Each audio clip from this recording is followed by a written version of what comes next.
What's going on, guys? It's Aokigahara here. We're here with the man, the myth, the legend, Danny from Last of Our Kind.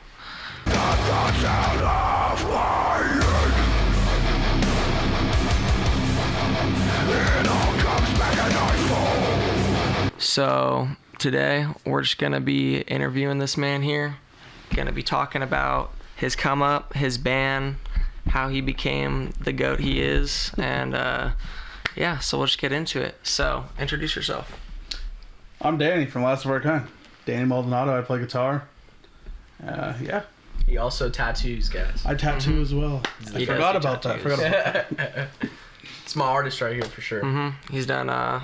He did this shit, and then he also did all of his work as well.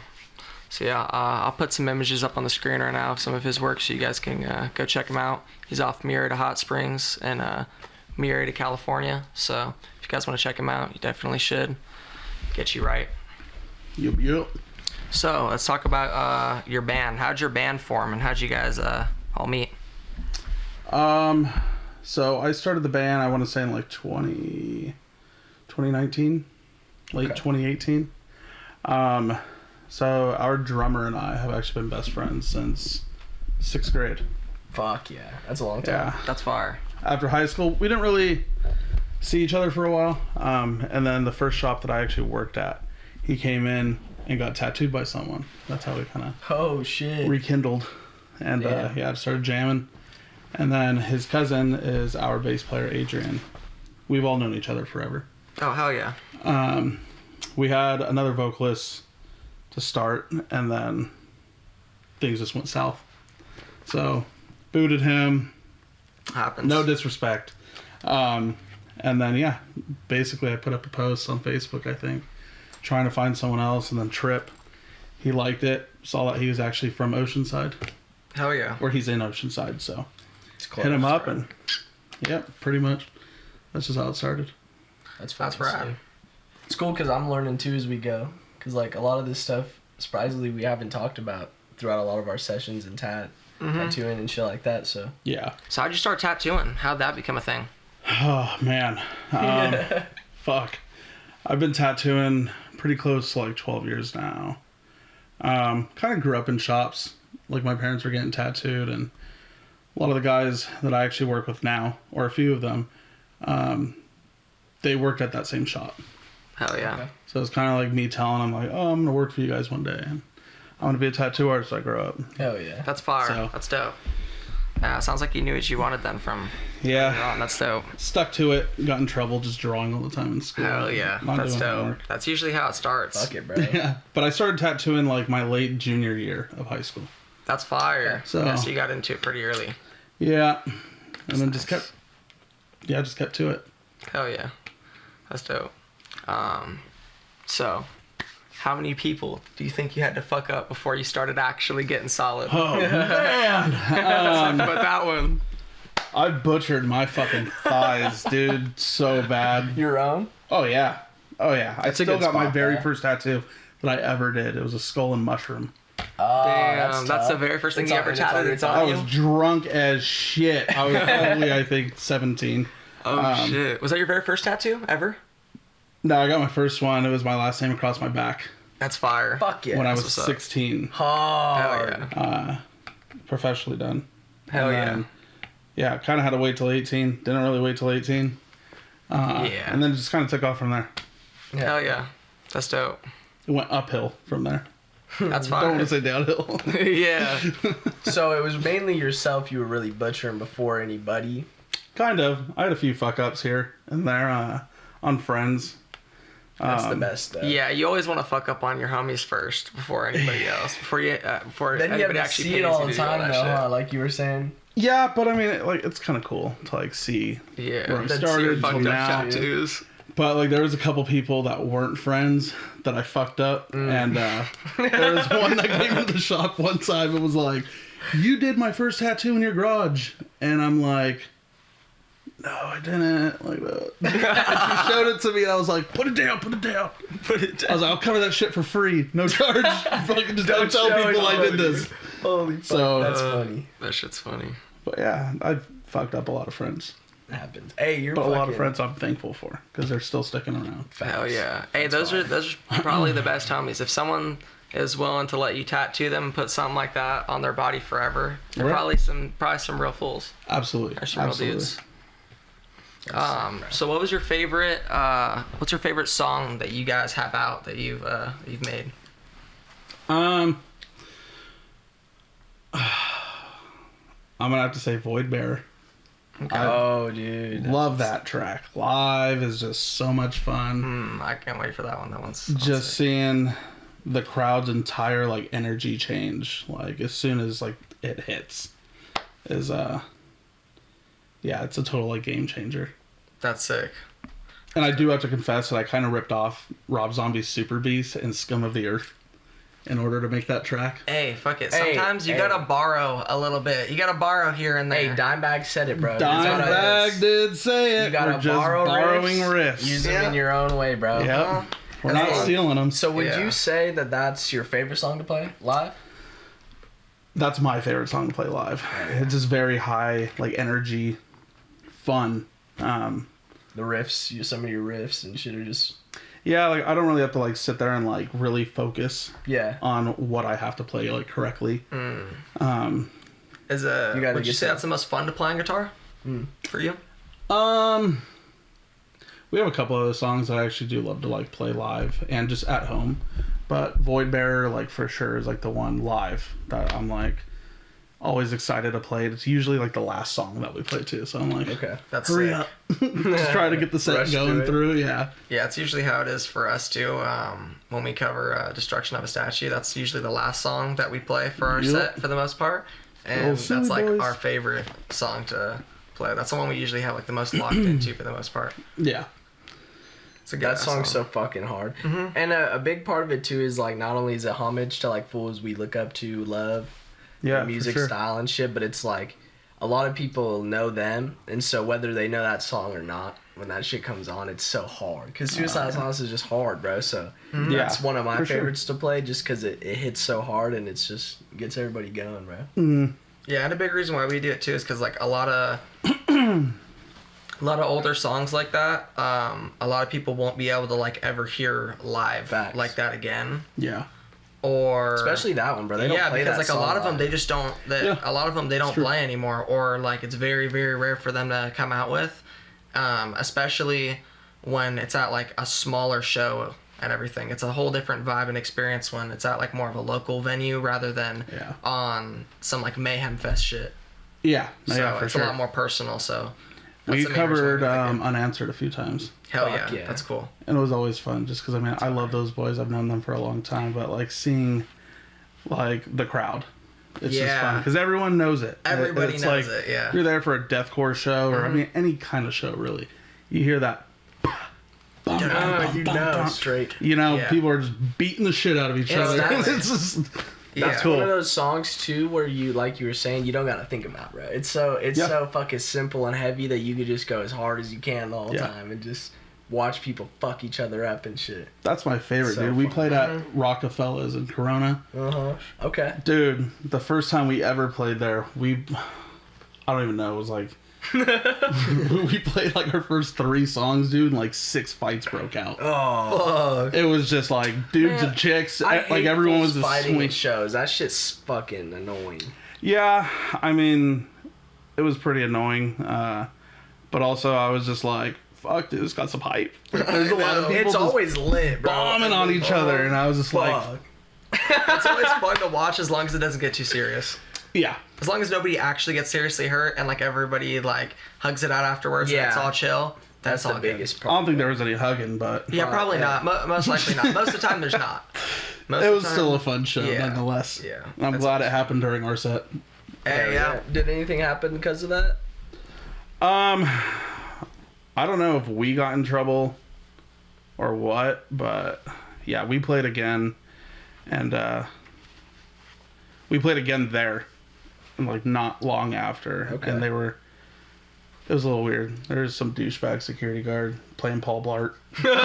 Playing Paul Blart. That shit is comedy. People would be swinging, you know, just doing their thing, and he comes in all like tacticaled out, and he's just like, no swinging, and I'm like, man, get the fuck out of here, dude. This is a show. Yeah, let everyone have fun. Yeah, like if you're at a show like that playing, like, what are you really supposed to do to that music? Let's be honest. Fucking nobody skip wants around. to skip around and fucking circle pit the whole time. Like some. I love like, circle pits. It's cool. I'm a fucking circle pit freak. You gonna be in there the whole time though, dude? Fucking laps. Hey, bro, unless it's fucking Slayer, bro. That's true. I don't do any cardio, so you'd probably get like a lap out of me. Yeah, no. And He'll hop in real quick, get a lap, he's out. Hunched over trying to catch my breath for a minute. That shit is fucking I'm gonna pop in here one time. Yeah. I don't like how promoters book venues that don't allow moshing. It's so dumb. I fucking hate it. Yeah, it's annoying. And half the time, those are like the promoters that just want to get paid. That's what I gotta say, bro. They gotta live by the rule, but they're like, I'm not gonna promote your show. Don't hurt each other, but pay me. Yeah, like what the fuck is that? I think my favorite part about playing the small shows right now, like we are, like we're still just coming up. We're small as fuck. Not many listeners, but like playing the smaller house shows and just like backyards and all that is like. They don't care about that shit. Like, even if shit gets broken, like, it is what it is at the end of the day. The show don't stop. Nobody comes in there, like, if somebody gets hit or knocked down or, like, fight breaks out, of course it gets broke up or they get drug out or whatever, like, and taken care of. But, like, you're able to just, like, fuck shit up the whole time, you know what I'm saying? Like, actually swing, actually mosh, crowd kill if you want, like... And that's because people are there because they know what they're there for. You know what I'm saying? Like, for sure. And all the people that are standing on the rim of the pit and shit, like, they know that it's crowd killing. Shit's gonna happen. Like, if you're standing there, you're just about it. It's cool because I love seeing people just fuck each other up. It's pretty fun. I'm not gonna lie. It's cool. The best. It's cool when everybody is okay with safely though. Of course. It's cool when everybody's like okay with the situation, and like nobody gets like too mad and no like actual for real fights break out, because that's just when it gets annoying. Because then you gotta stop stuff, and then it's like. Bro, I remember one time we were playing in San Diego. Oh my god, bro, we can't even talk about that, bro. And somebody got body slammed. That's all you gotta say. Yeah, bro, concrete. somebody got and it's just body like, what are you doing, bro? It was during our set. Hey, they were in prisoner costumes too. They were wearing prisoner. Oh, tight. Yeah, you see a yellow, fucking orange jumpsuit flying. But like that's the shit. Like people, like it was a concrete like backyard, and somebody slammed somebody on that. It's like that's concrete, though, like, bro. You could have fucking. You could kill somebody, let alone like send them to the hospital or hurt somebody. For sure. We don't want that shit, bro. You're just there to have fun. So it's like, yeah, the biggest part is just knowing what you're pulling up to and like. The best is always watching like the hardcore kids, and then like the circle pitters. The circle, oh yeah, that's because I'm like, that's where shit goes down. It's so funny. Like I've had like my parents come out to shows before, and my mom is like 5'1", 5'2", and my stepdad's like all for it. Like he's taking me to shows all the time. On a Slayer pit. It was at the Big Four in Indio. Oh shit. 2011. Yeah, Slayer was performing, and there was some big old fucking dude, just like bald, big old spider web tattooed on his head. Just circling the opposite way, just like tossing people. And my stepdad's like, watch this. By the time I look over, dude, my stepdad's like in the air. Holy shit. But like we've had obviously both parts at our shows, and like my mom's like, what the fuck is going on? I'm like, oh, this circle pitter, this hardcore kid, they're probably gonna scrap it out right now. Yeah, someone's gonna get mad. The hardcore kid will just start like crowd killing the circle pitter, and then that's when they get mad, and then that's when the shit starts to hit the wall. Shit starts going crazy. Yeah, I've seen it so many times. Yeah, you need to meet my dad, dude. He was on that OG circle pit shit, bro. He used to be that dude walking in the circle backwards. Yeah, fucking people up. Dude, I was doing it. Kick fools though, right? Yeah, that fool would front kick people sometimes, bro. I was doing that at Knotfest a couple years ago. I was so hammered. I like ripped my shirt off, and I was just like swinging it, but I was circling the opposite way, just throwing people. And yeah, it was fun. There was a few people that actually caught me like on video when they tagged me on Instagram. I like woke up the next day, I'm like, oh fuck. Oh shit. I'm like, oh shit. That's comedy. I was like, no wonder why I'm bruised When up. me and Noah were at Mayhem Fest, bro, the amount of just like fucking old dad, just tatted up bald dads and shit, circle pitting or got their shirts just fucking. Yeah. And it was during Throwdown, of course. during Throwdown set. That shit was like a movie, bro. Fucking love that. Yeah. We were waiting for Suicide Silence to come on. The Kitty was about to play. Oh, dude. And this fat dude with a bunch of back acne took his shirt off right in front of me. I kept getting pushed right into him. That shit was so gross. Bro, we were sandwiched in between. Not the back knee. Hey, there was like these like 6'2" tall, like buff ass tatted dads, like old dudes. Fucking bald, of course. Strictly there for Throwdown. Yep, strictly there for Throwdown and Suicide Silence with their fucking beers and shit. And they were just fucking shit talking me and Noah the whole time. Like, what are you guys fucking boyfriends and shit? But they were cool though, because like they were looking out for us. They were just doing their dad shit, just like talking shit. Oh yeah. But it was so funny because that Noah was shoved into that dude right in front of them, and I'm shoulder to shoulder in between these guys. And they're talking shit on Kitty the whole time. Better you got pushed into those dudes. We're waiting, bro. Fucking Captain Backney. Oh yeah, Captain Backney. We're waiting for Kitty, bro, and they're just like, man, ain't nobody want to sit here for fucking Kitty. And Throwdown's up next, and they're like, man, this would be the worst set of my life. Like, just talking shit, bro. It was funny though. They were cool though, dude. This like blonde Karen lady was wearing sandals in the front row, and she kept getting stepped on and like yanked. Dude. And she was screaming at this dude right next to me, and one of the like buff dudes ripped me over and he was like, get over here, and he saved me from them. Bro, it's because she's like whining and crying the whole time, and they're like, everybody's telling her to shut it. And so she's like, it's because she's yelling at people though. Like everybody's telling her like chill out and calm down. And she's getting mad at them. Suicide Silence was about to play, and Kitty was after them, and she was like, Kitty. She's the whole time she's yelling Kitty as Suicide Silence is setting up. And so everybody's like, shut the fuck up. And she's just like, Kitty. And so they had to get her out of there. But fuck, bro, everybody was shit talking that lady, bro. Oh, that shit was common. That shit's all bad. What's the biggest show you guys played? We actually recently just played House of Blues, Anaheim. Oh yeah. With Carnifex, right? Carnifex, Bleeding. It was actually Bleeding Through show. That's sick. So Brandon Chapetti from Bleeding Through. Shout out Brandon, everyone in Bleeding Through. Brandon actually manages us. Hell yeah. That's dope. So yeah, it was us. That's our vocalist, right? Yes. It was us, I Declare War, God Forbid, Necrogoblicon, Carnifex, and Bleeding Through. It was a fucking stacked show. That's sick. It was fun. Besides that show, we played Incarceration in 2023 out in Ohio. Oh shit! Damn, that was around COVID time though, huh? No. That was a little after. That was 2023. Yeah. COVID was like 2020. Really? Yeah. Holy fuck! It's been 5 years. I'm way off. The old pandemic. 5 years. Oh, you're right. I was in middle school, dog. Mm-hmm. So I was in 7th grade. You'd be in 8th. Holy fuck! Not bad. Damn. Yeah, I was 15, bruh. Holy shit. I'm still just a little ass kid, but like, fuck. Yeah. But yeah, fucking Incarceration was tight. The 3 headliners was Limp Bizkit. Oh, fuck. Pantera. I cried like a little bitch when we got the fucking flyer. Seeing our name on the same poster as fucking Pantera. I would have been. That's my band too. Yeah, I would have. Of course, Dimebag. Yeah. That one show where they played in Russia, I think it was, or something. Moscow. Bro, that fucking the amount of people. Holy God. Yeah. If I was able to ever go to one show of all time, it would be that one. Yeah. Bro, imagine being the person though. In the fucking back of the ocean, like I you would can't be even back there if I see could. the stage is a speck, and you're just still. Hey, they were there though. They were there though. They were there. They might have been. You can like see the back of someone's head. Yeah. You're basically just listening to it at that point. You're just looking at the back of the head, right? And a sea of people listening to Pantera, just like, fuck. Dude, they had so many speakers. They had like towers with speakers like a mile out. Dude, it was crazy. That shit's insane. I want to say there was almost like 1 million people there.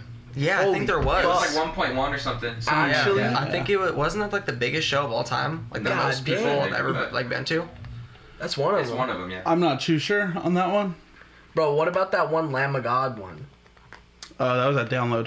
And there's like hella grass. It's like grass fucking hills, and it's just filled with people. Yeah, that was Download. Yeah, that shit was sick too.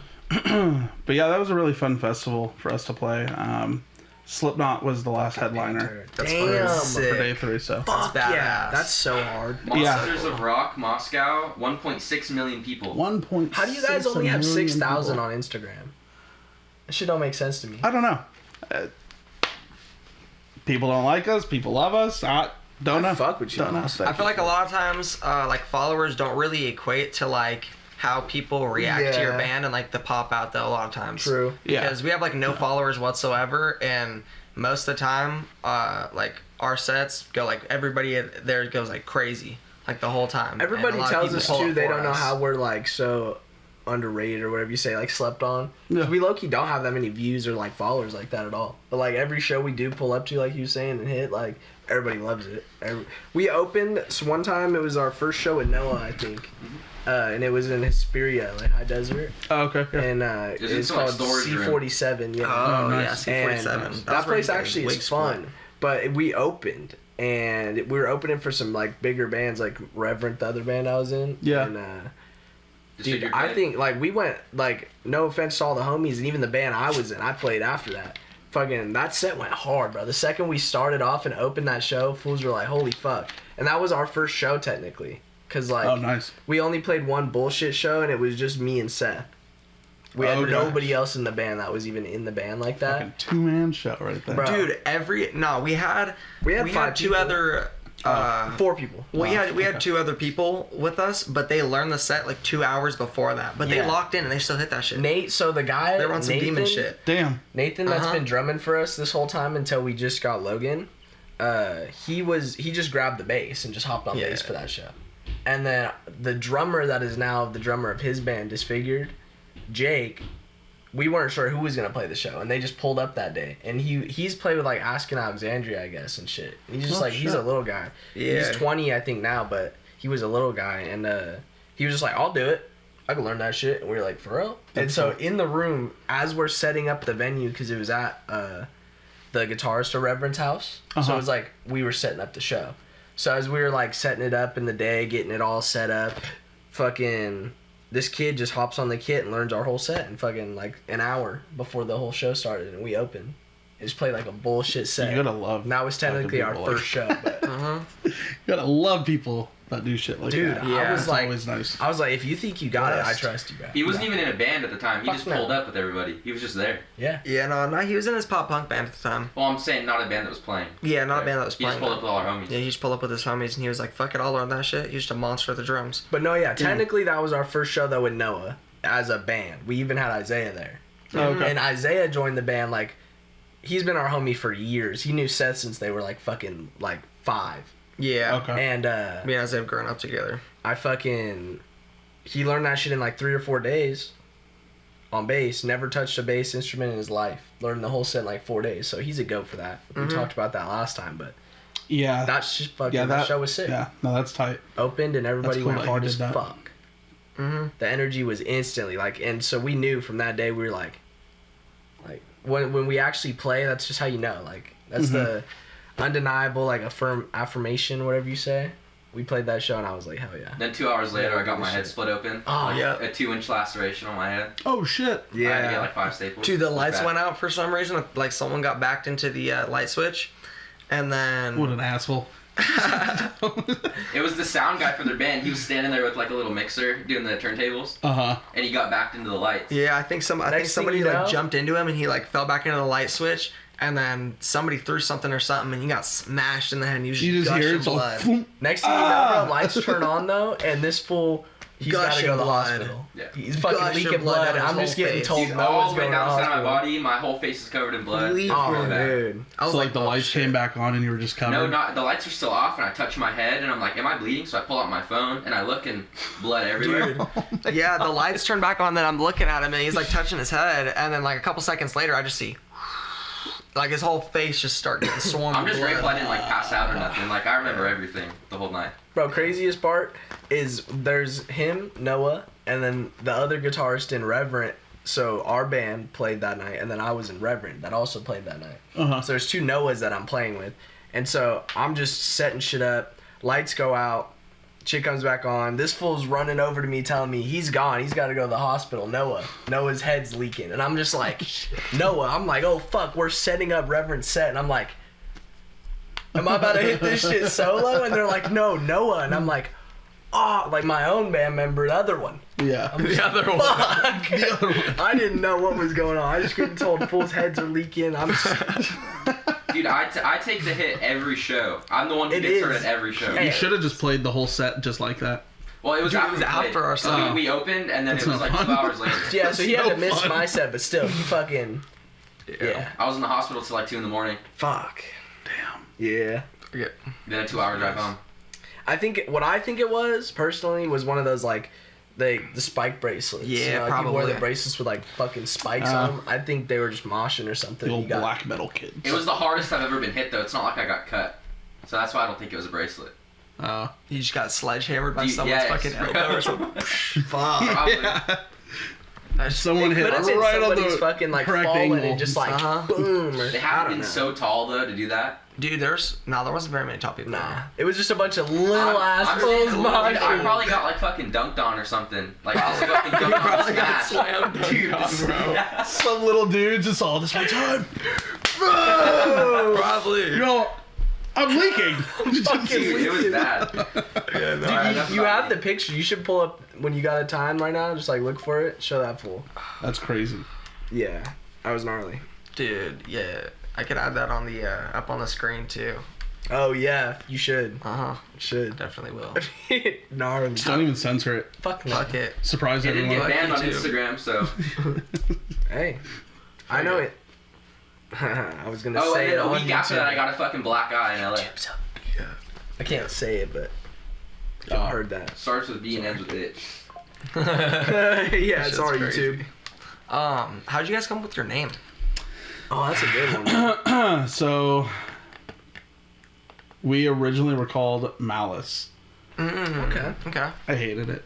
It's alright. It's not that bad. I think I've heard a lot It of actually wasn't even my call on Malice. It was just like, it just stuck and that was it. Once we booted the first vocalist, then I was like, first thing I'm doing is changing the name. Hell yeah. One of my favorite bands, actually Bleed From Within, Scott, they have a song called Last of Our Kind.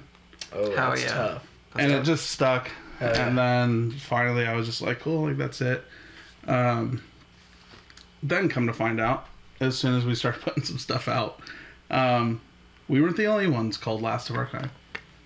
There's so many other bands that were called Last of Our Kind. Like a name. And I was just like, God damn it. As long as you're the hardest metal of the band called matters. Aokigahara. Yeah. Oh, really? We got our song name, or our band name, from a song from, like, these rappers called Suicide Boys. Oh, yeah. Yeah, and they got a song called Aokigahara, and it's just like a forest in Japan. That's the name of it. Oh, really? Aokigahara, and it's like, supposedly everybody, like, there's been a bunch of suicides. It is the Suicide Forest. Yeah, it's called the Suicide Forest in Japan. Forest. Wow. Here's the photo before we get off topic. Oh, yeah. Dude, it was gushing. Oh, yeah. I sent you the photo. He got hit with it. You got hit with that 223. You got geeked. Dunked on. Yes. Probably. Everybody was doing it that night too. It makes sense. Yeah. Yeah, fuck.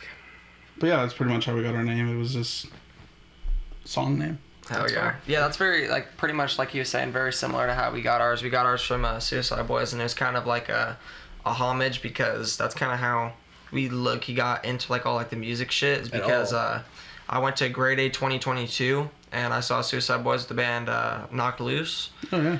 And after hearing them live, I was like, oh shit, I need to be, like, going to these type of shows. So then I started going to local, like, beatdown hardcore and, like, slam shows around here.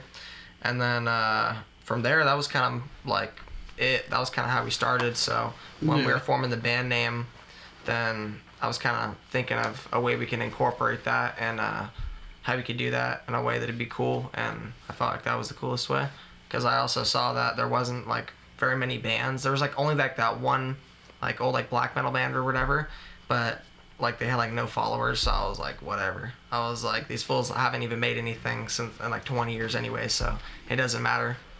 So yeah, see, I should have done a little bit more research. I mean, honestly, if I could, I would love to change our name to, like, a one-word, like, type name. That makes sense. But we're locked in. Yeah.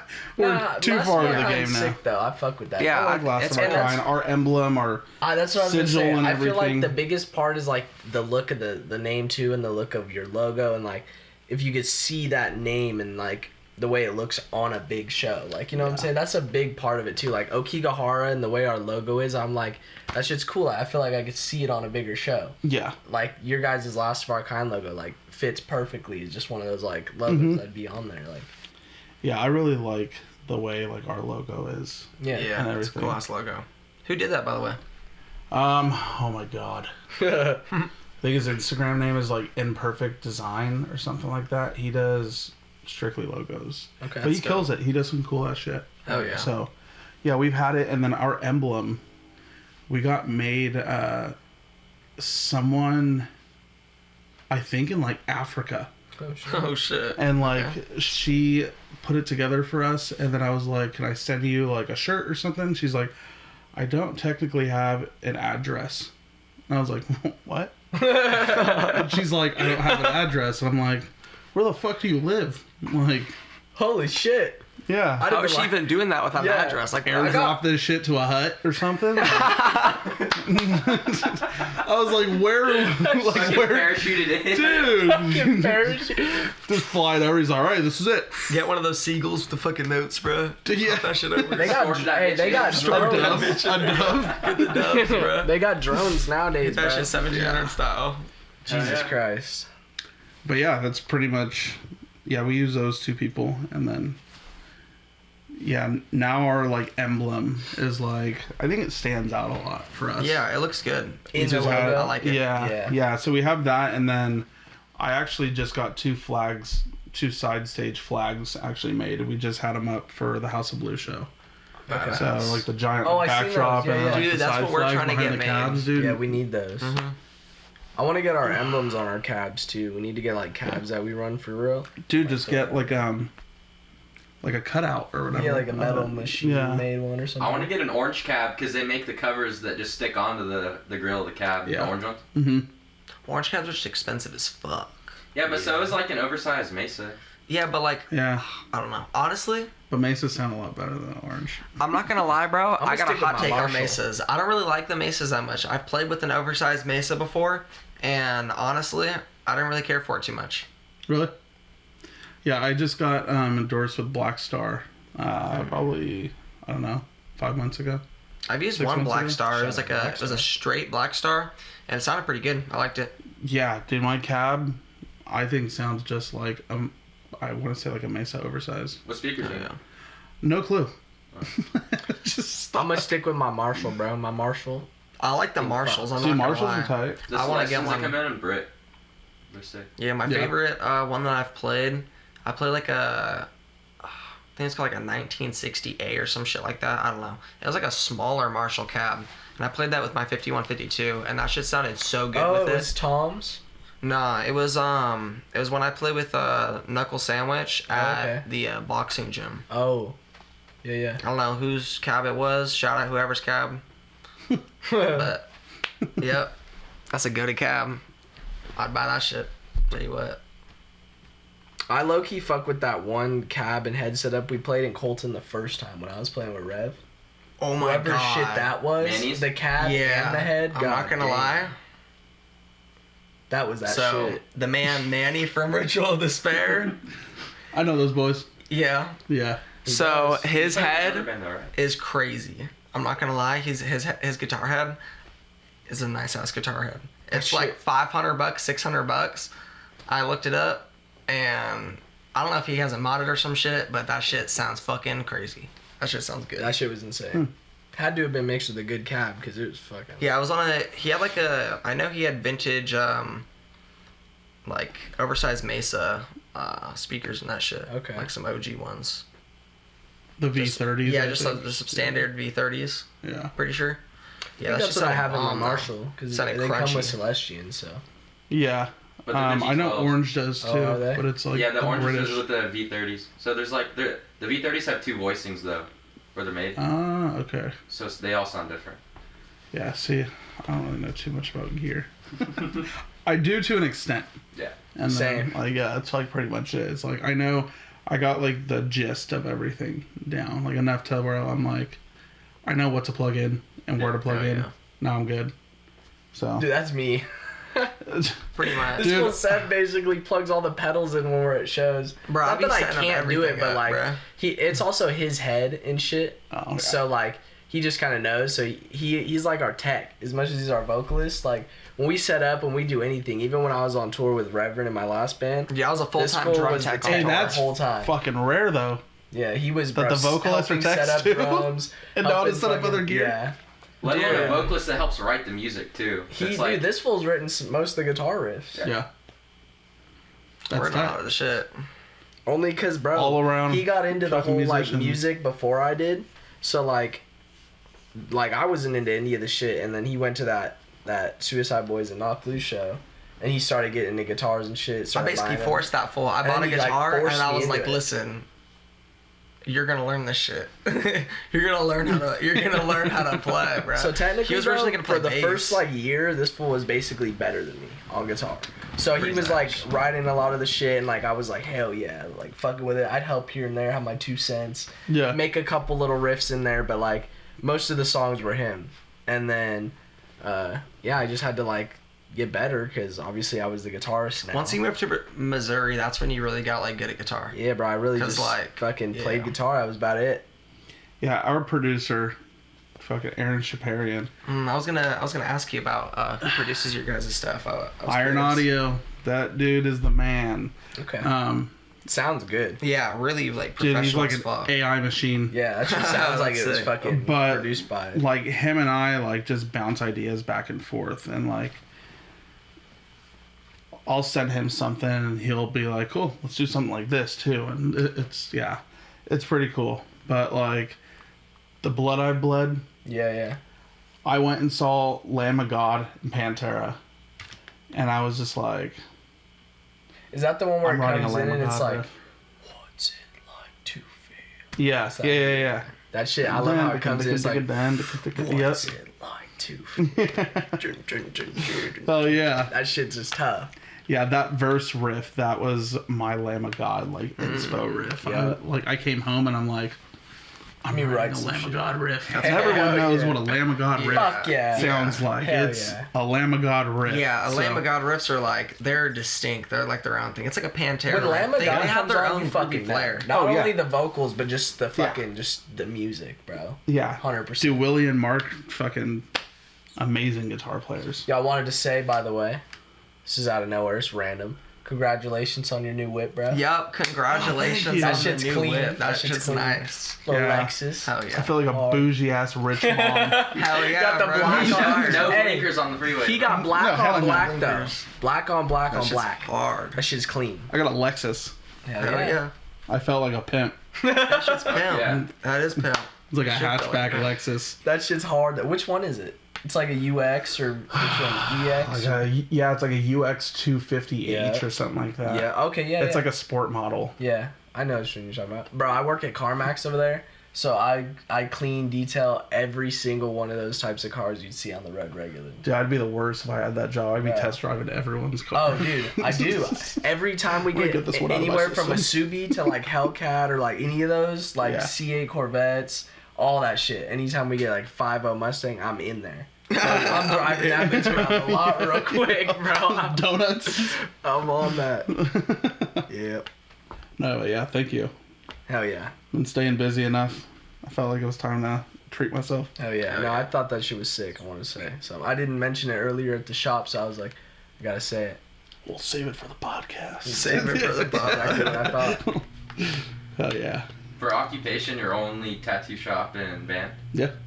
Hell yeah, fire. bro. That's Yeah. like the dream shit, bro. Bro, I that's joined the literally- Carpenters Union like a week after high school. Okay. And did that for like 6 months. And I was like, dude, fuck this. Dude, I was thinking That's about what I'm going that saying, route, bro. but the only reason why I was gonna go that route is because I was trying to get maybe like a job at Fender, doing like some like woodworking or some shit. Oh, yeah. So I was thinking that could like probably up like my resume a little bit, but I don't really know.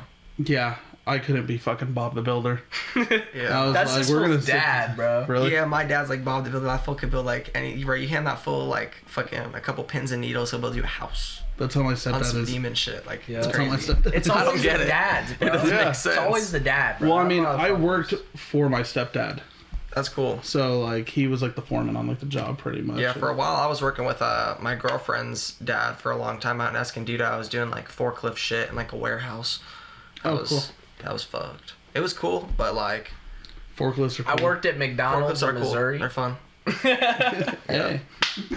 Job. I just thought that shit was funny if I just said that. Job is a job. Hey, that's the only way I got back to California. Thank you for firing $14 an hour. Fucking like 10-hour shifts with one 30-minute break. That shit was hell. I was in misery. I was playing guitar, doing nothing else for like 6 months. Dreading it. And then I don't forget about that Warzone every night. Bro. Every night. Hey, and then I had enough money when I got fired. Not gonna explain why. That's for off podcasts. But I had enough money to buy a one-way flight out here to Cali, and this motherfucker basically forced me over the phone to send it. Yo, this fool, he told me, bro, I got that's fired. That's a homie though. Dude, he said, bro, I got fired, and I said, buy your plane ticket. He did. That was the first thing you said when I called him. I said, you're moving out here with me. We're doing this band shit. Like, get the fuck and out I here, was buy like, your plane ticket. And he was like, all right. And he came out here with a bag and that fucking guitar. Dude, when I bought that plane ticket, dog, it went from... we did it. Your guitar with your thick fucking strings. Yeah. Oh, yeah. It was like that when I brought it, too. Yep. Because the guy I bought it from had it pretty much set up like that. He had the same strings the whole 6 months he was out there, but he didn't even change the strings. That's exactly how the guy had it. Hey, well, listen. When it went from talk... You know when it's talk, and you're just, like, fucking around, joking around. Like, we've always talked as long as I've known this fool about me living here and shit. And then, like, after all that happened... Shit got real. And then we had, like, I got fired, and he said that. And I'm sitting in front of my computer looking at the fucking flights and shit. And I'm just like, damn, I literally turned 18, like a week, like 2 weeks before that. 2 or 3 days before I got fired. Sorry, Mom. Sorry, Dad. I'm out. Yeah, and then he tells me that, so I'm like, damn, I just turned 18.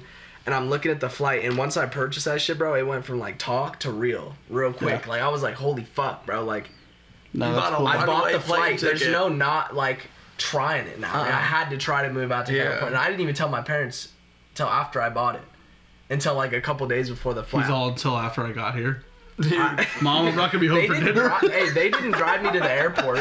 I'm in California, by the way. They didn't drive me to the airport. No. When I went, nah, I had to have my buddy that I met also through this fool. Yeah. One of the only reasons I would have been able to do it as well. My godbrother Jake came from fucking Arkansas, Little Rock, Arkansas, drove all the way up, and came back down and dropped him off at Little Rock, Arkansas airport, and then took him there. See, those are fucking friends that you guys gotta, like, dude, hold not on only would I have, like, solid, honestly. Not only would I have not have moved because of him and had a place, but because of a person I met through him, would I have even had a way to get to the airport. Yeah. Like, I couldn't have bought an Uber then. I spent all the money I had basically besides Dude, yeah, he came out here, to get here with like $250, $300, like after he bought the plane ticket. To my name. I had a bag of clothes, a fucking like Nike bag with what I could fit in it. And that guitar in a guitar bag, and I fucking sent it, bro. Oh, the guitar bag was full of clothes and shit too.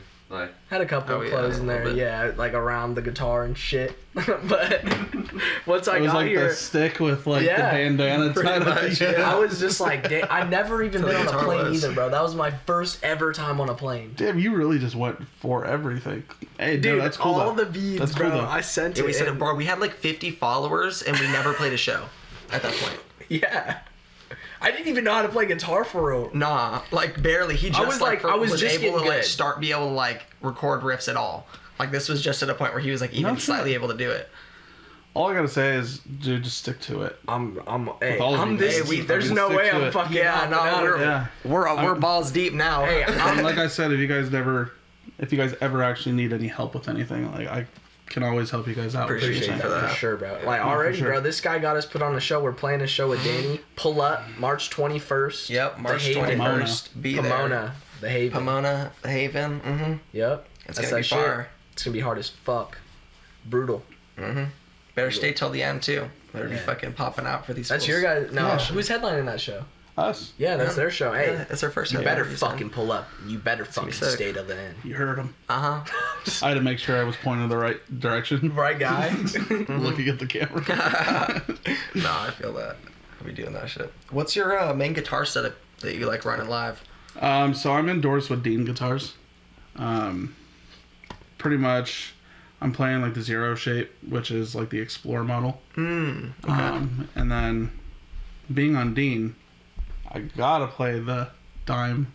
Oh yeah. Dime MLs. Hell yeah. So I Don't you have an ML in that right there? I got a handful of MLs at home. Shit. Yeah. Yeah, he put just the back pickup, the bridge pickup. Yeah. I believe a dime bucker right. Yeah, I got the dime bucker on that shit. I soldered that bitch in there myself. Dude, that was the first and only thing I've ever soldered. Yeah. Dude, the dime buckers are rad. I play for Fishman, and I mean, I love Fishman, but yeah, I want to get some Fishmans for my are tight. my guitar. Yeah. So I didn't mean to cut y'all off on that. You were explaining your. Oh no, you're good. You're good. My bad. Yeah, my rig's pretty straightforward. I just run a quad Cortex, my Black Star cab, Dean guitar with my Fishmans in them. I have a Crybaby 95Q and the Digitech whammy pedal. Hell yeah. You're a Black Star Power? No, it's a Seymour Duncan, that power stage. Okay. Yeah. Yeah, so I'm running that. Yeah, I have a pretty straightforward like setup. I would look into the power amp this guy just bought. I have a Black Star power amp. Do you? And it's fucking Dude, sick, it sounds fucking good. It's Chris Walu, I gotta hit you up. Dude, you gotta try it. It sounds really good. Bro, you can actually like fuck with it itself too, and like make your tone different based off of the amp.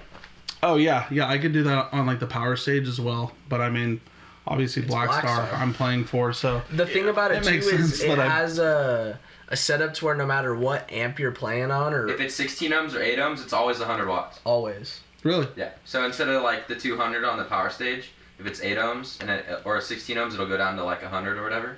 It just constantly stays at 100. No shit. Yeah, I like the customization of it too, because like you could have it really straightforward and like just simple, everything just like. I was originally gonna buy the Seymour Duncan. Yeah. Yeah. Which one do you have? Is it like 700? The higher end one. Is it like the 700? Is it still the one that's on the pedal board, the square one? Yeah, but I actually just put it in a drawer. Okay, so it's a 200. On like a rack. Because I'm going to start running like dual cabs. Okay. That's fire. So yeah, because it's only a 4-piece for us, so I'm the only guitar player. Yeah. But I mean, I want cabs on each side. Yeah, for sure. I'm going to have to run that. He was going to buy that shit until I seen the Black Star he bought. Because he was going to get one of those too for his Axe Effects, and then he got that instead and tried it out, and it's fucking sick. So. Oh, yeah. I'm going to have to swap that thing on over then. Yeah, it's got impulse responses built into it, so you could run it to front of house through that too. No shit. Yeah. That's so cool about it. Because it's like the power stage, all Black Star, it's like, baby. it's super good just to plug in and use. And then you could still do the same with that, but... And then just have all like your standard linear shit, so like it makes no like sound input difference. But you could also have different like IR like shits, like he was saying, like 6L6 or like E30 like EL34s. There's like 8 different ones. Yeah, there's a bunch of different ones, and you could choose. Yeah. It has voicings too. Yeah. So there's a linear where it doesn't voice it at all. There's USA, which is like USA, which is like Fender, and then a UK, which is like Marshall. No shit. You can voice it all after, yeah. Yeah, I'll have to make a call after this podcast. You're on the way to Anaheim? Yeah. Yeah, I was just informed about some gear y'all got I didn't know about. Yeah, and I need to peep that, because that's what he's running for his Axe Effects setup right now. It's so fun. Mean. Nice. Sounds bomb. Like it a lot. So I say let's get into Suicide Silence. Yeah. How'd you meet those boys? What was the first interaction with them, and who'd you first meet? God, I don't even remember. How long ago too? Like yeah, when? What was the? I've known them for a very long time. I don't even know how long. I used to live at Mark and Dan's house. Well, actually, technically Mark's house, but yeah, I mean, I've known them forever. I knew Mitch for a little bit. It wasn't anything like too crazy. But me and Dan became like very, very close. And we still are close. He's like my big brother. I love you, DK. Hell yeah. And then Mark as well. I mean, I love that dude. I love all those guys. They're all great fucking friends, solid ass dudes. Sadly, I didn't have the. Well, I guess I did actually get to meet and talk to Mark for a little bit, so that was sick. Yeah. At Mayhem Fest. So from what I seen, like, and it was only from I guess like a fan perspective, because he just popped out to talk to a couple people before they went on, type thing real quick, and he was getting like bombarded. So I just kind of waited till he was about to walk back off, and I was just like, "What's up, dude? You know, like, fuck with you heavy," and just talk to him for a minute. He seemed like a cool ass guy, bro. Mark's one of the most down to earth dudes. Yeah.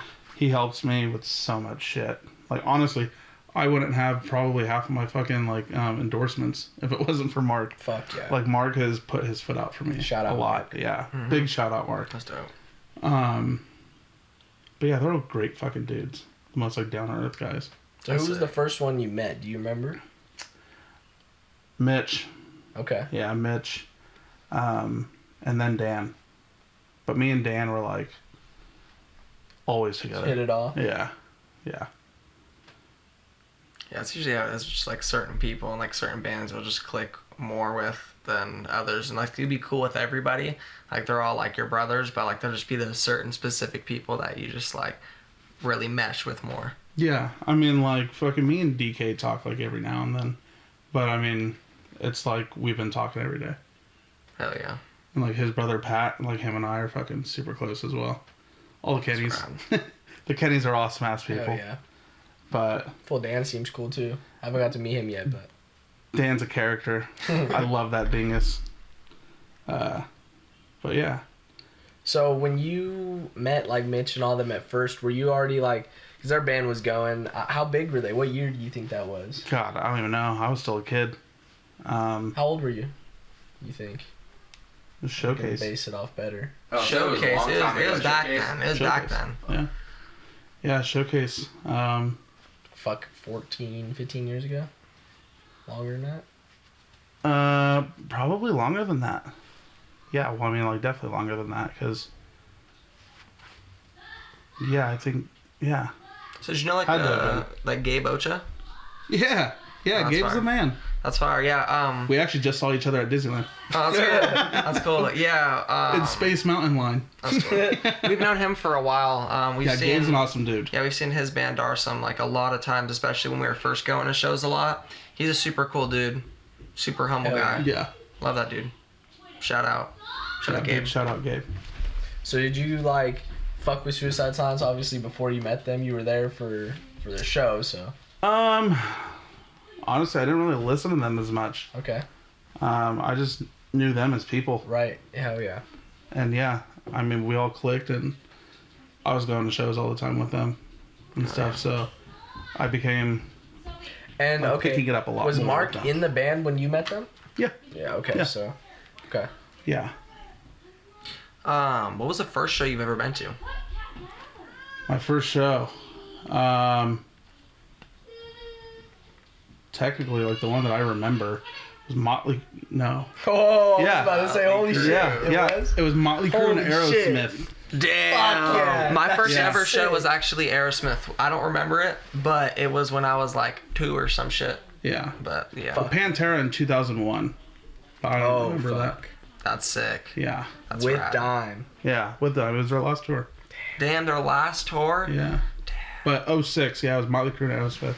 That's fucking Saw my first pair of titties that night. Saw my first pair of fake titties that night. Yeah, on Girls, Girls, Girls. Girls. Yeah. Girls, It's like my buddy Jared. It was me. It was a fake pair? Yeah.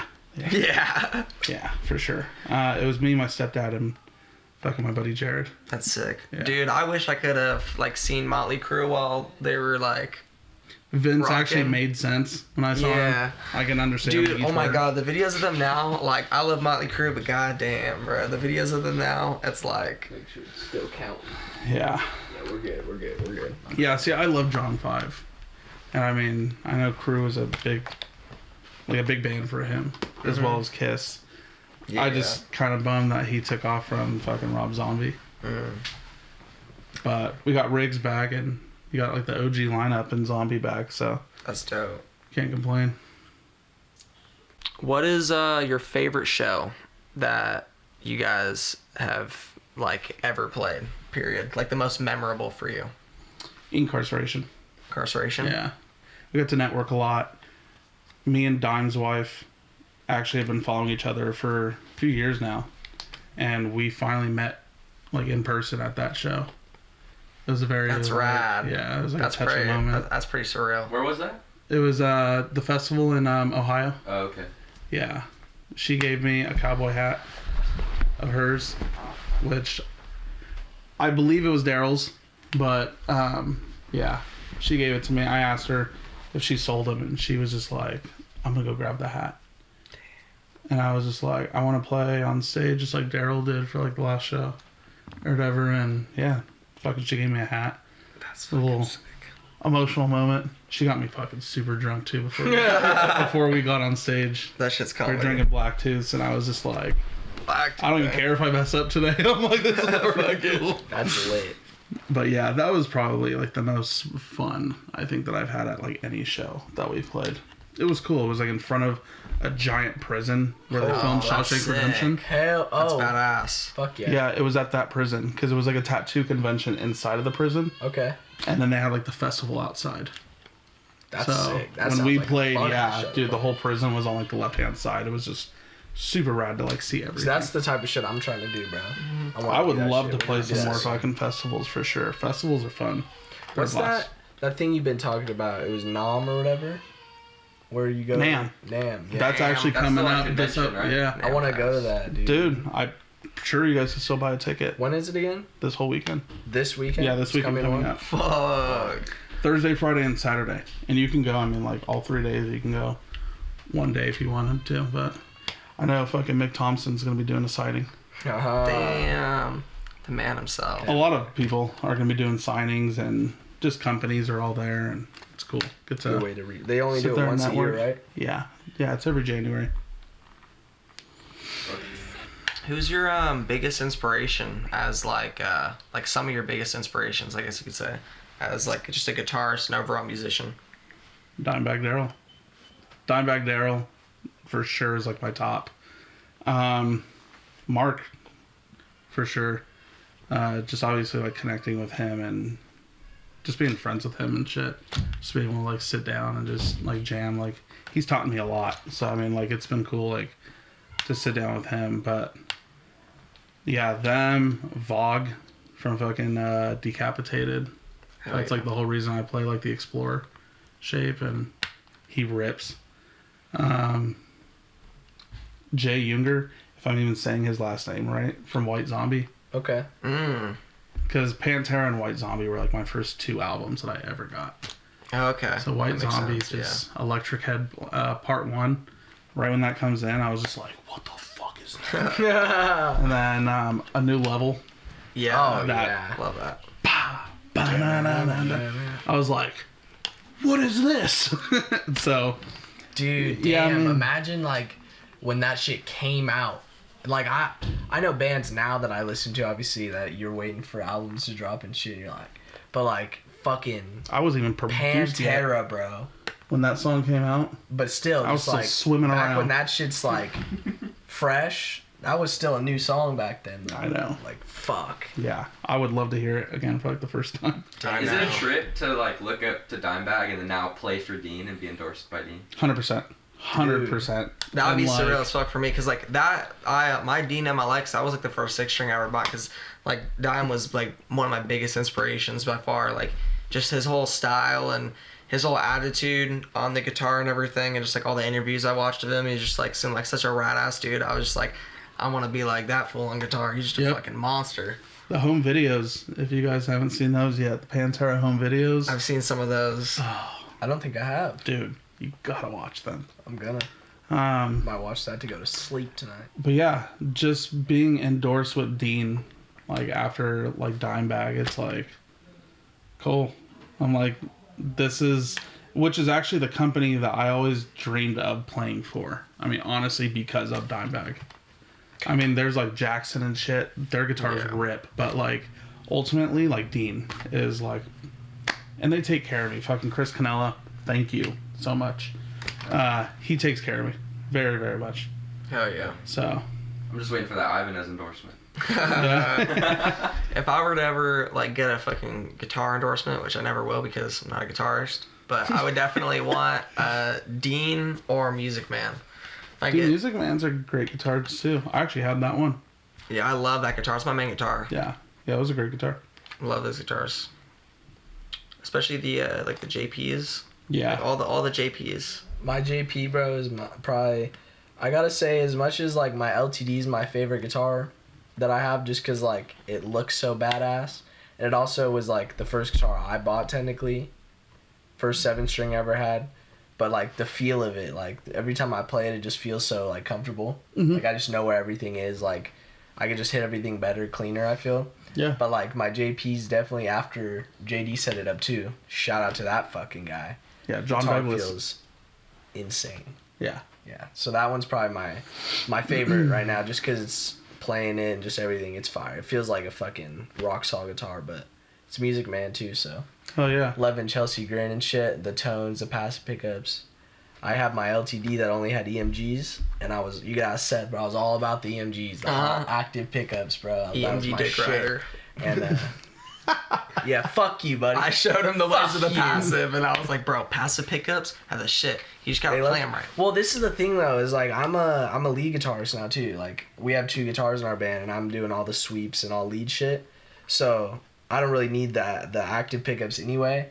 Plus, like the passive pickups are a lot more mellow and like better for just that lead shit. Yeah. So I feel like it all transitions perfectly for that, but nah, that guitar just feels real nice and expensive. Like I paid $500 for it, but it feels expensive. It's also like, hey, as long as you got the right 15 electronics and like any guitar, it's got the they're like hybrid pickups. Yeah, so it's got an active preamp circuit in it. It's like a built-in preamp. I have like a push pull Runs off a battery. on it, so I can like fucking change. I don't even know I got what some it does, push pulls. I just don't know how to use them. I mean, either. I know that when it's pulled out, it sounds the heaviest. So that's the way I play with it.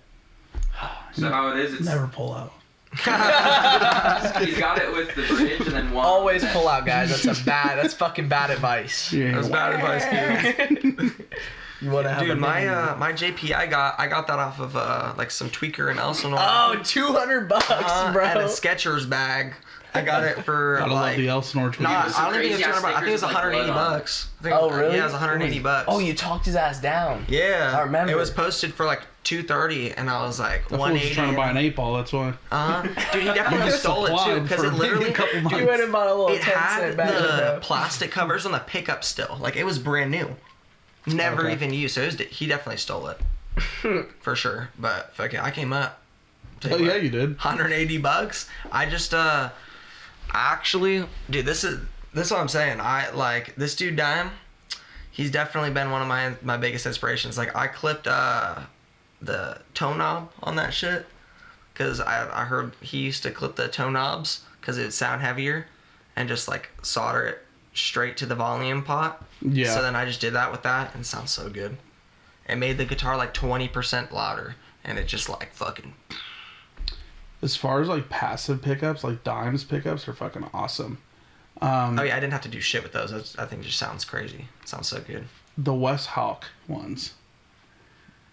His pickups, dude, are fucking. I love active pickups though. It's nice.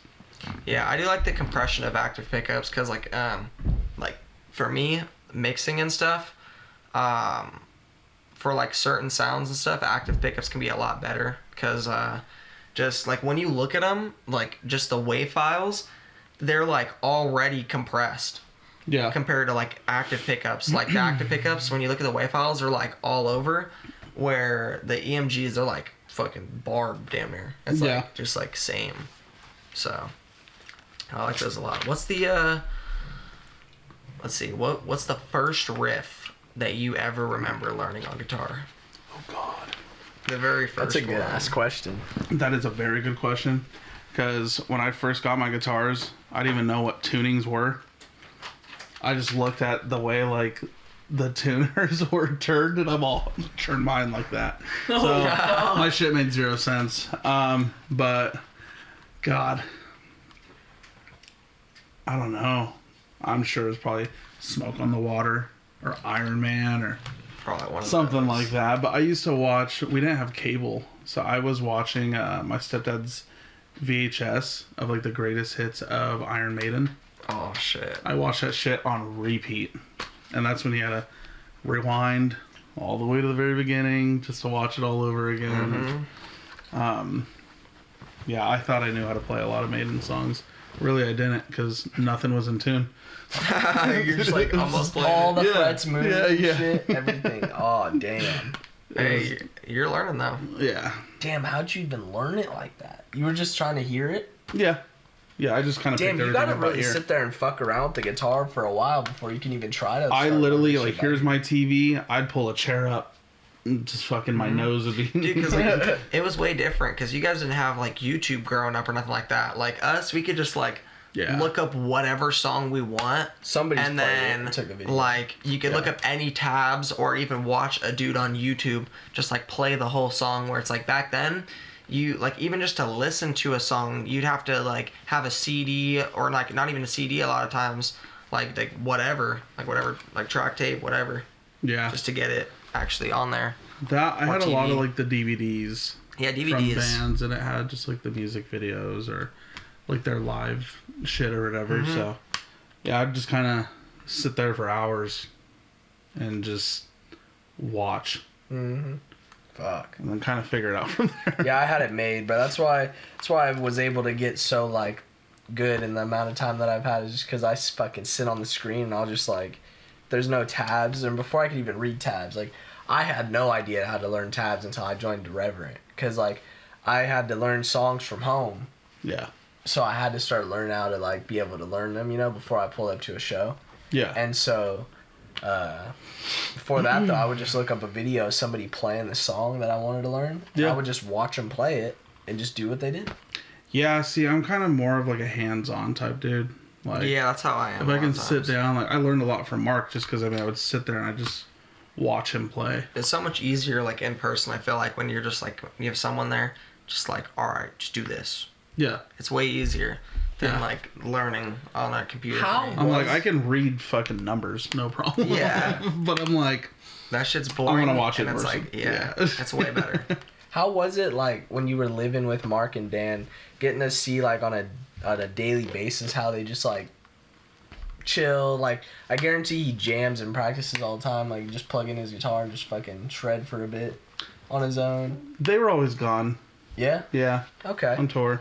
What kind of shit did he ever just, like, sit down, though, at his crib and just, like, riff around? Or, like... Yeah, and I mean, even now, like, he's actually building a studio right now at his house. Oh, shit, for real? Yeah. Getting to see how he riffs and just do shit is probably sick, huh? Dude, I'll go over there now, and, like, he's either playing or, like, he's not, but when he is playing, I'm like... Bro, so what are you doing? The way he fucking... The way that fool does all his just, like, sweet picks and just, like, solo shit is insane to me. Like, he has his own... It pisses me off when people can perfect shit like that, because I'm like... How? He has his own solo part on a song. How am I not smart enough to do and this? Live, he plays... So, on No Pity for a Coward, they have the sweet pick solo part out that he made. Mm-hmm. Or I don't know if he made it, actually, because that was... Nah, I'm pretty sure he made it. No, that was before he was in the band or not. Okay. Nah, I think No Pity was after Mark joined. That's what I thought.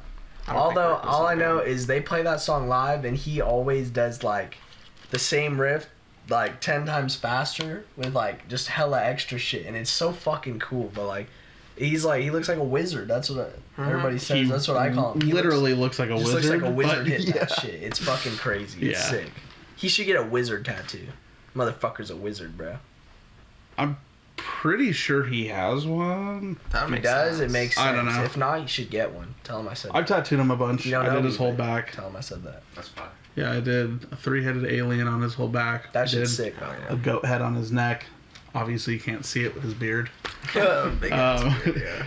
We just did, I don't know, maybe like a year ago, a little over a year ago, we did silhouettes of Sasquatch. Oh, shit. On his sides, and one's doing like the peace sign, the other one has like the middle finger out. Yeah. That's funny, bro. That's some Mark shit. After seeing some of the tats he has, bro. Yeah. That shit is funny. Do you ever remember them, like, jamming or practicing or, like, coming up with any of the shit that they released at the time, like, before it came out? No. just because like they write everything at Garza's. Like they write as a band. Like I'll hear like either Mark or like DK just like jamming, but yeah, because didn't they jam in Garza's garage or whatever a lot? Yeah, that's been their practice spot since like day one. Don't they still jam there? Yeah, that's crazy. That's dope. Yeah, I think that's where they started the Imagine podcast. living next to Suicide Silence, not even knowing it, like just living next to Garza, just being a random fool, don't know about shit, and you're just hearing Suicide Silence practicing all day, probably just like shut the fuck up. But like, bro, they don't even know. I'm sure when They're they just... first started, there was probably some of those neighbors. Oh, us for sure, bro. God, Me and bro. this. Oh god, dude, these people around here definitely hate us. They've heard some shit. They've heard the whole evolution though of the They've heard a lot of evolution. everything. The whole start of the band. We had our first ever jam session in the room right across from this one. Yeah. Aokigahara. And they ain't even lived in this house that long. So that shows. We lived here since like 2023. Oh, okay. 2 years. Yeah. Well. Yeah, about a couple of years now. See, and before they ever moved here, I didn't know shit about guitar like that. That was before I touched one, for real. That's when he was learning, and I was just like, shit's gay. Which, like, it's not. I fucking love this shit now, but I don't know why. At first, it was not about it, bro. He was just right. Not about it. He's like, nah, bro. I'm gonna ride dirt bikes, bro. I'm gonna be a fucking pro. It's also because around that time, brat. yeah, hey, I grew up racing dirt bikes for real. Like my dad wanted to do that shit. I could ride. He was fucking fast. He was like legit. I used to like go to Texas for like national races and shit, like travel, try. I was trying that shit, and that's what I was doing, but I slowly realized that not only was it super expensive, and we just couldn't afford it like that, but Guitar's better. I once I started getting into it, now I can say like when I was riding dirt bikes and it was just that, and I used to like pick up a guitar and literally just not even know what the fuck. Yeah. Like you just like hit strings and you ain't even making sounds, bro. It's just like What the fuck? you don't even know what to do to start. Yeah. And so like now it's sick playing guitar and shit. I love it just as much as how I love riding and racing dirt bikes. And I never ever thought before doing any of the music shit that I would find something that I enjoy to do as much. Yeah. Because I always thought as a kid, like, this is what I want to do growing up. Like, this is what I'm going to do, you know? Yeah. So I was focused for that so hard, and that's all I wanted to do. And I was like, I don't even know a side job or any. And I knew I didn't want to work a regular ass job. So I always thought it was going to be motocross. And then all of a sudden, like, once I for real got into it, I don't know where or how, but shit's my shit, bro. Yeah, that's how I was with like Shit's my tattooing. It was just like, I don't want to work another regular fucking job. Yeah, bro. Like, fuck the carpenters union. So I just started tattooing myself. Were you always good at drawing? I thought I was good. No, yeah, I mean, I was pretty decent at I feel drawing. like because not anybody can just be a tattoo artist, bro. I feel like because I can't fucking draw for shit. There's a lot of tattooers out here in town that fucking hated me when I first started tattooing because I was tattooing at home. And it was like frowned upon. And you know what? Who gives a fuck, right? Yeah. A lot of those dudes started at home, but then they get in like the mentality like, oh, I was taught old school. I'm like, no, the fuck you weren't, dude. Yeah, you were a kitchen magician too. Yeah. So, yeah, I basically just put my head down and focused. And now a lot of those tattooers are like, bro, you're killing it. You can eat a dick. Yeah, like a lot of the best tattoo artists, in my opinion, like never even went like the apprentice like route or anything, like really, or like worked at a lot of shops for like a long time, like just starting off. I mean, I did the apprenticeship. Mine fucking sucked. Damn. Yeah, it was kind of bullshit. The dude was a drunk, so I quickly bounced after that. But I used to get fucking food thrown at me for getting ketchup on like his burger and shit. It was it was just a hazing. But you know, I appreciate it now because I stuck through it and I fucking am doing the thing now. Right? Hell yeah, though. It's the mentality. Gotta try. Shit, I just fucked up. Gotta try to see the good in things. That's how I look at it. I mean, yeah, you just gotta work at it, and then eventually. That's how I feel about like anything. To be honest, I feel like if you just really work hard at something and just like set your mind that that's what you're gonna do, and that's just how you're going about your life, then you can do it. You just need to actually put the effort in and really do what it actually takes, because a lot of people want to do things, but they don't actually when it comes to the workload and what comes with like such things. Yeah. That's the thing now.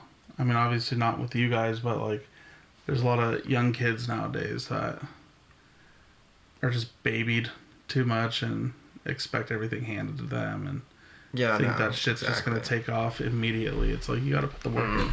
I feel like we gotta give a big shout out again to our homie Ethan that we met, because like from day one he was telling us like, because he's been in music and just trying to do this shit a long time himself. Yeah. And he still now is just going to shows, really. Like, he's just starting to try to do his own band thing again. Mm-hmm. Like, he's done it, like, on and off here and there, and, like, none of them ever stuck or, like, really did much.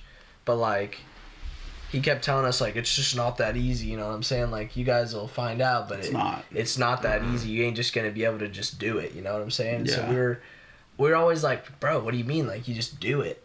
And, like, I get what he means now. Like, then I thought he was just saying, like, you guys aren't just going to be able to just, like, make it, you know what I'm saying? Yeah. But what he really meant is, like, no matter how good you are, it's going to take a while to come up. That's what he really meant. And so that's 100%. What he really meant. Yeah. He meant, like, it's going to take a while whether you're good or not, or, like, whether how much you really try. He's like, it's not just going to be that easy, as in, like, you're going to have to get yourself out there, and, like, I'd like to say we're pretty damn good, but, like, there's people that... And that's another thing, too, though, that I don't know, because there's bands that fucking 2 weeks after they drop their first shit are just popping, you know? Yeah. But a lot of those bands don't have longevity, though. And they're not that good live, either. Like, they're, like... And I just don't get the hype sometimes, but... Yeah, and that comes with, I guess, just... I mean, over time, it's either they get better at what they're doing, or they just stay there and then people pass them. Yeah. So it's like... I mean, for us, dude, we've gotten so lucky.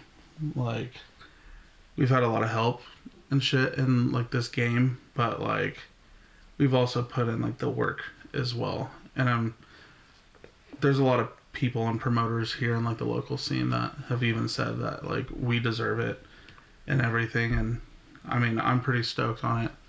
Just because, I mean, I do bust my ass when it comes to all of this. Hell yeah. But there's also a lot of local bands still out here that are mad because we're doing it. And they do talk a lot of shit on us. And I mean, I know that there's a lot of shit talk on us, but it's like... That's always how it's going to be. Incarceration. Yeah. We just played the House of Blues in Anaheim. Like, we're doing something right. So it's like... I gotta say, I appreciate the fuck out of you too, dude. Because like you're saying, it takes help too a little bit, though. Like, you gotta put yourself out there. And like... Yeah. You're going to hear a million no's before a single yes. Exactly, bro. Like, nobody's asking for handouts, but like, when you make connections and shit, and it's just like having that slight bit of help, especially when you're trying so hard, like you're actually trying to put in that work, is like, it's just sick. Like, I appreciate it. Because you do try to help us with whatever materials and like resources you have and can. Yeah. It's fire. No, I mean, I was in the same position as all of you guys. And obviously Mark and them, they fucking definitely helped me out. A lot of other friends in like the industry as well. Yeah, they worked their asses off to get to where they were. Like, they put in so much work. It's like all of us are here to do the same fucking thing. Like, no one's better than anyone else. It's like the end game should be for all of us to fucking succeed in this. Exactly, yeah. And like, you should want your homies to fucking be playing shows and shit with you. Even if it's a smaller band or whatever. Bro. It's, I can go in so deep into that, but yeah, no, I 100% agree. Yeah, I can agree more on that shit. I think we could honestly, I think we can call that good. I think that was a pretty solid episode. Covered a good amount of ground. Thank you guys for having me on. Yeah, of course. Thank you for coming through. Absolutely. And hopping on the podcast, talking with us. Super fun. Oh yeah. It was a blessing. We'll start doing some more. Good shit. Yeah, dude, we should. That'd be super cool. Yeah, if you want to, you could definitely hop on more. That'd be cool. That'd be fun. I'm down. Yeah, we just pretty much. Yeah, we just fuck around on here. Just at the tattoo shop. What, like 2-3 hours ago? Yeah. I was just getting fucking some work on my arm, and then we're here. We live like 10 minutes from the shop. Yeah. 5 minutes from Danny. Yep. It's perfect, bro. It's fire. Hell yeah. Well, you guys go check out Last of Our Kind. Go check out Danny Boy and his tattoo work. We'll catch you next time. Hell yeah.